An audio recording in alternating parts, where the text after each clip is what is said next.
పలకరింపు లేకపోతే ఎంతటి గొప్ప బంధమైన క్రమంగా దూరం అవుతుంది. మనల్ని ఇష్టపడే మనుషుల దగ్గర అహంకారం, మనల్ని పట్టించుకొని మనుషుల దగ్గర మమకారం అస్సలు చూపించకూడదు. మనలో చాలామంది బలహీనులం అవుతున్నది డబ్బు లేక అనుకుంటూ ఉంటాం. కాదు, బలమైన తోడు లేక అని తెలుసుకోలేకపోతున్నాం. ఒక దృఢమైన తోడు మనకు ఎంతో బలాన్ని ఇస్తుంది. సాఫీగా సాగిపోయే జీవితం కోసం ప్రార్థించు. కష్టాలను తట్టుకొని నిలబడే బలం కోసం ప్రార్థించు.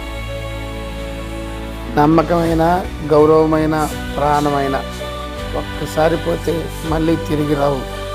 బ్రతకడం గొప్ప కాదు, నిజాయితీగా బతకడం గొప్ప. సమయాన్ని సరిగ్గా వినియోగించుకునే వారికి మిగతా మంచి అలవాట్లు వాటంతటవే వస్తాయి. మెట్లు చూస్తూ నిలబడిపోతే మేడ ఎక్కలేము. ప్రణాళికలు వేస్తూ ఉండిపోతే విజయం సాధించలేము. అడుగు ముందుకు వేసి కార్యాచరణ మొదలు పెట్టాలి. నిర్ణయం తీసుకున్నాక దారి ఎలా ఉన్నా గమ్యం చేరాల్సిందే. జీవితంలో 10 మందిని బాధ పెట్టి ఎదగడం గొప్ప కాదు, 10 మంది బాధలను తీర్చి ఎదగటమే గొప్ప.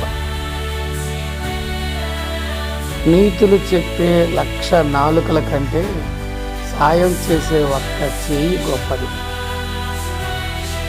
సముద్రం మీద వచ్చే అలల మాదిరిగా కాకుండా సముద్రమంత లోతుగా ఆలోచించు. అవసరాన్ని బట్టి అనుబంధాలు ఏర్పడకూడదు, అనుబంధాలే అవసరం తీర్చేవై ఉండాలి.